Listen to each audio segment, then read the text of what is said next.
Hello my friends, आप सुन रहे हैं हमारी कहानी my cruel husband season 2 episode 4। कहानी का टाइटल है मैं तुम्हारा सुख चैन सुकून सब छीन लूंगा।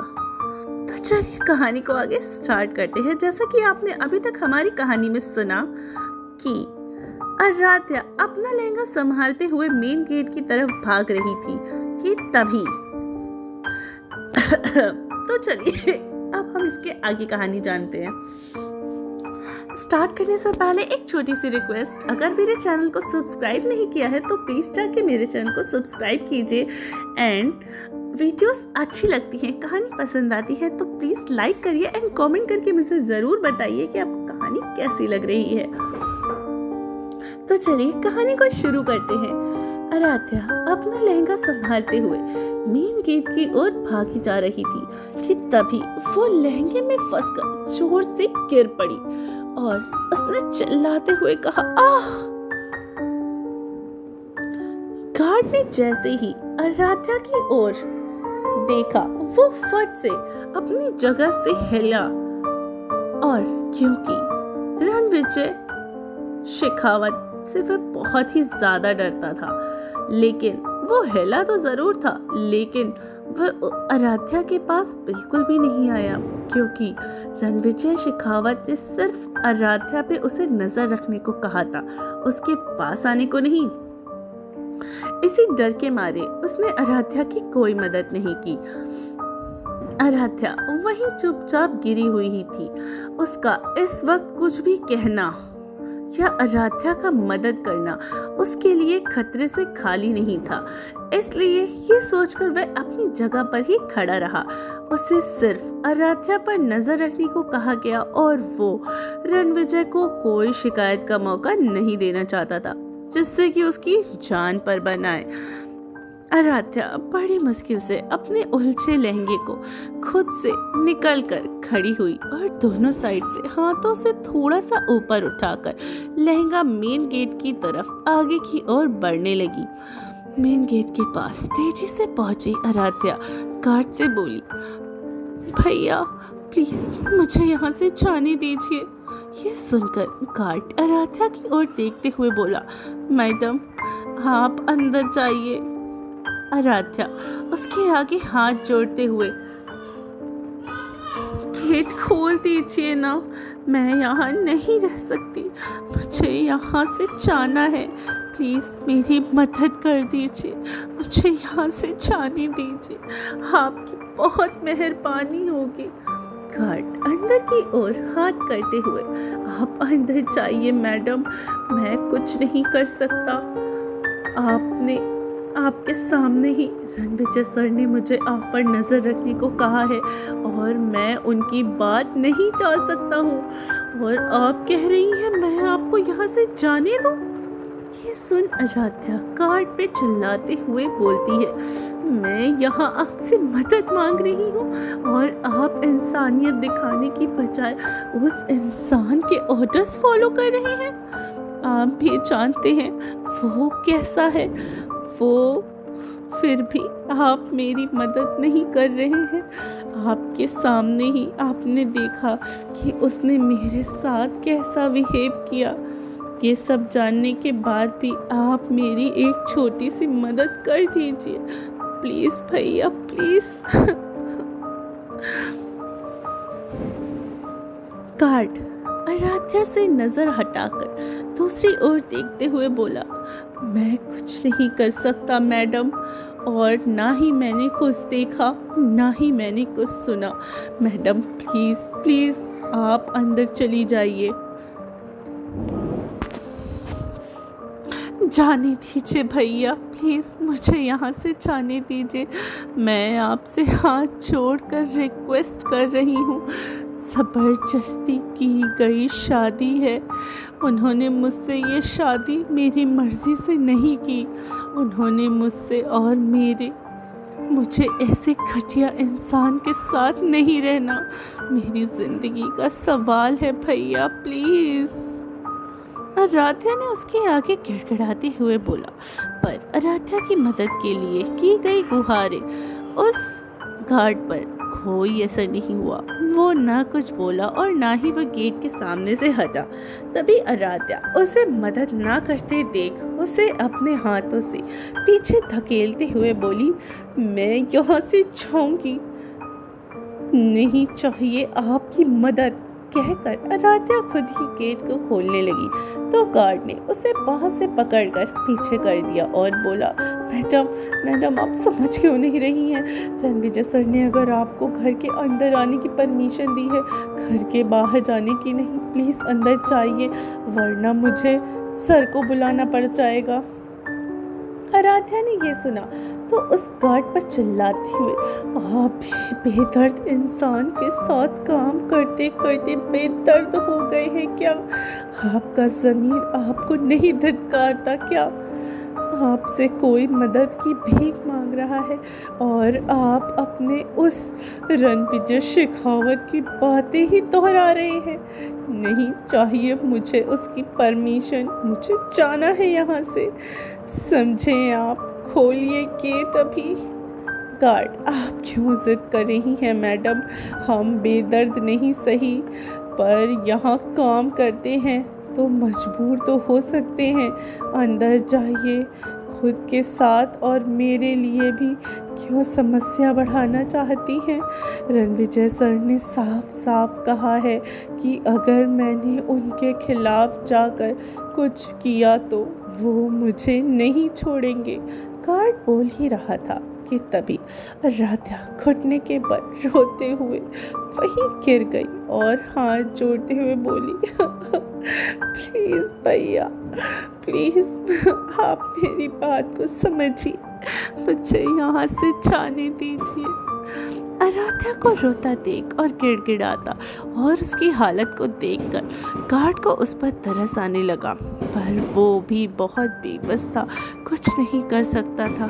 इसलिए आराध्या के सामने हाथ जोड़ते हुए बोला, मुझे माफ़ कर दीजिए मैडम, मेरे हाथों में कुछ नहीं है।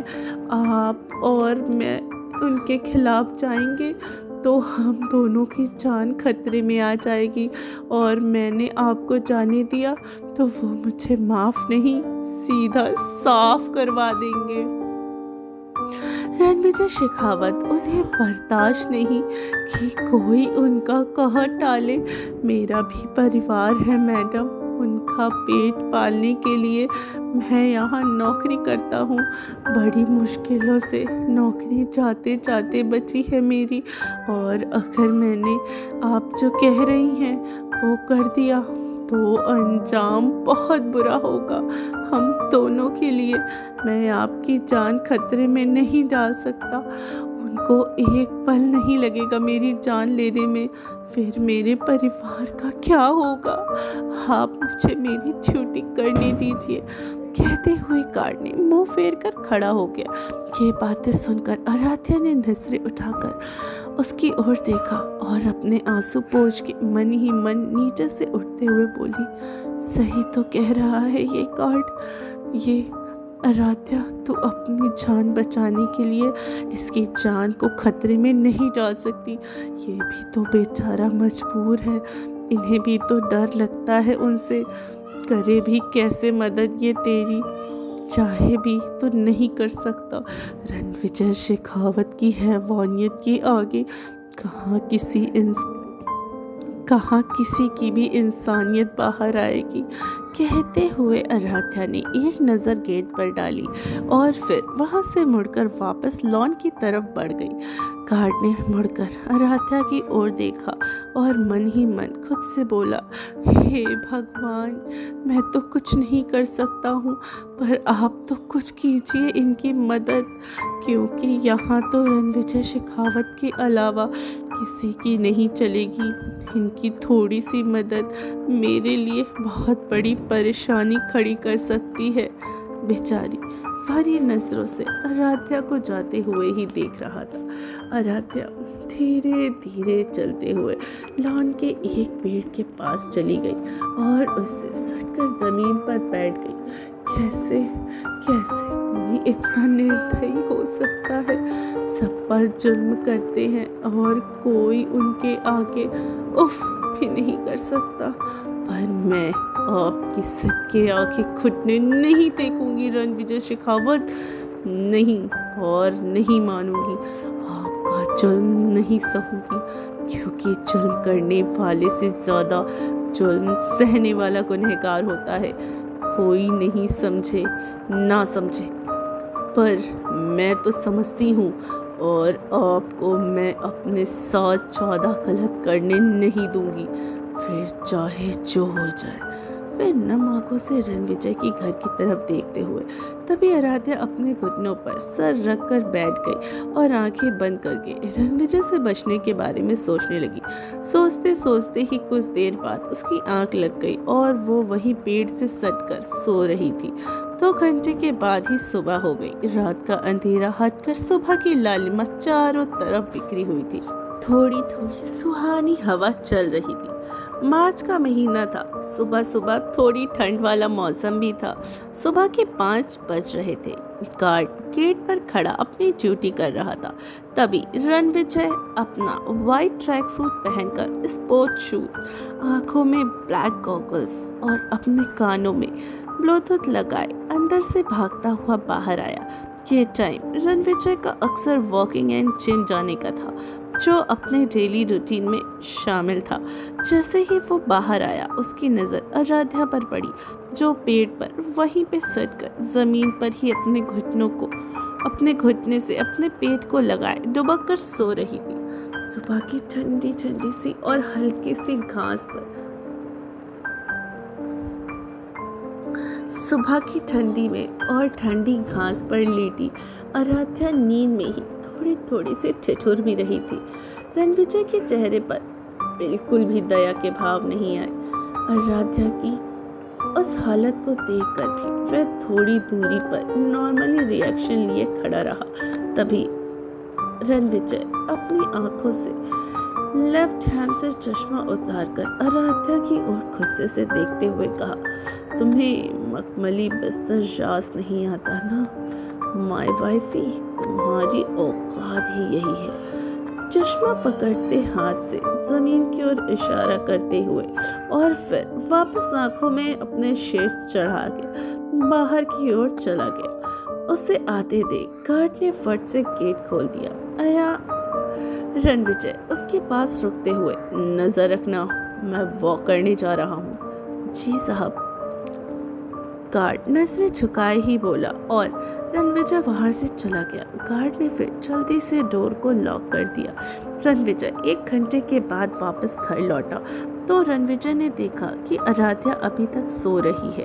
ये देख रणविजय ने खुद से मुस्कुराते हुए बोला, कोई इतने चैन से कैसे सो सकता है, वो भी अभी तक मेरे रहते, नॉट पॉसिबल। तभी रणविजय की नज़र उसके ड्राइवर पर पड़ी, जो उसकी गाड़ी को धो रहा था। रणविजय उसकी ओर बढ़ा और अपने आंखों से शेड्स को उतारते हुए उसे पकड़ाते हुए उसके हाथ से पाइप ले लिया। Driver, Ranvijay sir. रणविजय ने उसकी ओर घूरते हुए देखा और उसने अपनी नजरें नीचे झुका ली और आराध्या की ओर पाइप हाथ में लिए बढ़ता हुआ आराध्या के पास ही पहुंचा और उसकी ओर पाइप करते हुए खुद से बोला, गुड मॉर्निंग बेटे माय वाइफी, और उस पे पाइप चला दी। पाइप से पानी आने लगा। जैसे ही आराध्या पर पानी गिरा, रणविजय की इस हरकत से अनजान वो चौंक कर उठकर बैठी। अचानक ही पानी गिरने और ऊपर से ठंडा पानी तो आराध्या सुबकियां भरने लगी। लगातार रणविजय उस पर पानी गिराता रहा। वो सुबकियां भरते ठंडे पानी से बचने के लिए अपने हाथों से अपने आंखें करने लगी, पर ना वो बच पाई। तभी अपने हाथों के बीच से उसने लगातार अपनी पलकें झपकाते सामने देखा तो रणविजय डेविल मुस्कान के साथ अपने होठों पर डेविल मुस्कुराहट अपने होठों पर बिखेरे उसी पर पानी गिरा रहा था। उसे देखकर साफ साफ लग रहा था कि उसे कितना मजा आ रहा है। क्या कर रही हैं आप? कांपते होठों से तभी आवाज में, पर रणविजय कुछ नहीं बोला। पानी गिराना उसे लगातार आराध्या को जारी उसने आराध्या पर लगातार पानी गिराना जारी रखा। उसने तभी गार्ड और ड्राइवर की ओर देखा जो हैरानी से रणविजय की ओर ही देख रहे थे, पर तभी रणविजय को बाहें सिकोड़ते गुस्से में अपनी ओर आते देखकर ड्राइवर गाड़ी पहुंचने लगा और गार्ड मुड़कर गेट की तरफ वापस ड्यूटी करने लगा। तभी आराध्या ठंडे पानी से ठिठुरते हुए नीचे से उठी और पीछे कदम लेते हुए रणविजय पर चिल्लाते हुए बोली, आपका दिमाग तो खराब नहीं हो गया है? रणविजय आराध्या की ओर बढ़ता, मेरा तो पता नहीं, पर तुम्हारा तो सब खराब हो गया है। You are dream your life. और फिर आराध्या पर मुस्कुराते हुए पानी गिराने लगा। आराध्या ठंडे पानी से बचने की कोशिश करते हुए, स्टॉप इट रणविजय शेखावत। रणविजय, अभी तो शुरुआत है मिसेस शेखावत, आगे आगे देखो तुम्हारी खुशियाँ, तुम्हारी ख्वाहिशें, तुम्हारे अरमानों पर मैं कैसे पानी फेरता हूँ। Your table husband like you. जैसे अभी तुम पानी पानी हो गई हो, वैसे सब पानी पानी होकर बह जाएगा। तभी आराध्या ने खुद की ओर देखा तो वह पूरी तरीके से भीग चुकी थी। उसके बालों से पानी पड़ा, उसके बालों में पानी पड़ रहा था। उसके कपड़े पूरी तरीके से भीग चुके थे और रणविजय उस पर अभी भी पानी गिराया जा रहा था। तभी आराध्या पेड़ के पीछे हो गई और गुस्से में बोली, क्यों किया आपने ये सब? तभी रणविजय ने अपने हाथ में पकड़ी पाइप जमीन पर फेंक दी और आराध्या की ओर देखते हुए बोला, कोई बड़ी चैन से सो रहा था और मुझे ये बिल्कुल अच्छा नहीं लगा। जिसका सुख, चैन, नींद मैं सब छीनना चाहता हूँ, वो आराम से सोए? कैसे हो सकता है? ऐसा नहीं होना चाहिए। ना, नेवर। मैं उठ चुका हूँ और मेरी वाइफ ही सोती रहे, ये तो गलत बात है ना? ना ना ना ना ना ना ना। और गलती रणविजय शेखावत कतई बर्दाश्त नहीं करता, समझी मिसेस शेखावत? तो फ्रेंड्स, कैसी लगी आपको हमारी स्टोरी? आई होप कि आपको हमारी स्टोरी का ये पार्ट पसंद आ रहा हो। और सॉरी, मैं रिटन स्टोरी नहीं डाल पाई। अगर मैं रिटन डालती तो आज का ये एपिसोड मैं अपलोड नहीं कर पाती।